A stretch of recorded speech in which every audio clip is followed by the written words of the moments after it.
In the grand theater of human existence, we ponder the great questions. What is our purpose? Are we alone in the universe? And most pressingly, do men actually care about socks? For centuries, society has operated under a silent assumption that the male of our species engages with hosiery on a level of conscious choice. Today, we shatter that illusion. We posit a revolutionary thesis. For the modern man, socks are not a choice, but an afterthought, a footnote in the epic of his day. They are, in a word, irrelevant. Behold, the so-called sock drawer, a chaotic jumble of colors, patterns, and lengths.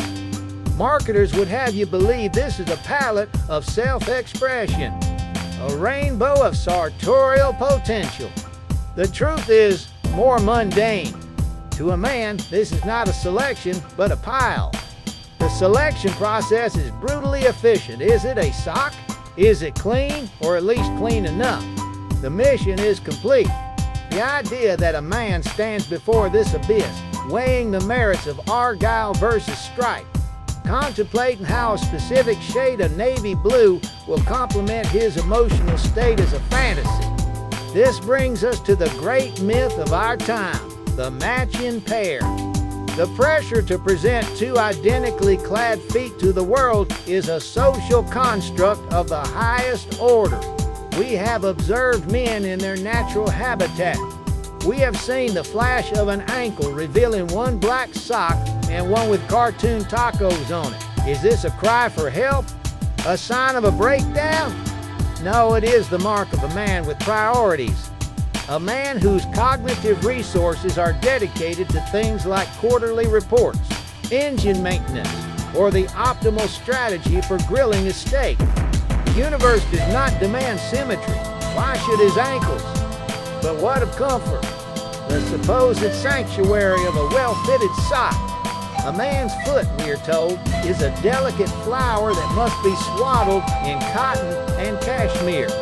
This is an insult to the gender that has historically endured Spartan barracks, frozen trenches, and boardroom meetings that could have been an email. A man's pain threshold is legendary. A small pebble in his shoe is an inconvenience he will ignore for 6 to 8 hours. The abstract notion of suboptimal foot comfort does not register on his sensory dashboard. Going sockless is not an act of rebellion. It's a minor tactical adjustment in the war against laundry. We are witnessing the dawn of a new age, the sock liberation.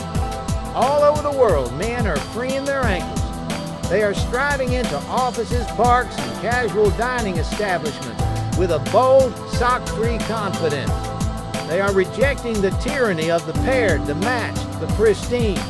They are embracing the freedom of the bare ankle, the rugged simplicity of leather on skin. This is not slovenliness. It is enlightenment. It is the realization that a man's worth is not measured by the state of his hosiery, but by the strength of his character and the firmness of his handshake. So the next time you see a man, do not judge him by the socks he wears or doesn't wear. Know that his mind is on higher planes of existence. He is building, creating, providing. He is a creature of purpose, of action. And in the grand sweeping narrative of his life, the chapter on socks was skipped entirely.